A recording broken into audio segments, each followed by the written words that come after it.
Joanna Kaumeran mula sa Every Woman. Nandito kami ngayon sa Senate. Nag-file kami ng ethics complaint laban kay Senator Pia Cayetano kasama ang iba't ibang mga kababaihang grupo at kabataang grupo.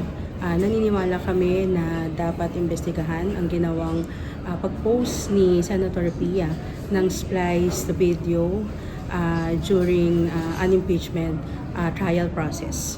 Naniniwala kami na ito ay hindi magandang conduct, hindi tamang conduct ng isang senador, lalong-lalo na ng isang senator judge sa isang ongoing impeachment trial. Nananawagan kami sa Ethics Committee na simulan na ang investigasyon at kung kinakailangang patawan ng karampatang parusa ang senadora sa kanyang ginawang pag-post sa official Facebook page niya ng spliced video. Are you hoping to file complaints elsewhere po bukod sa Senate regarding this matter?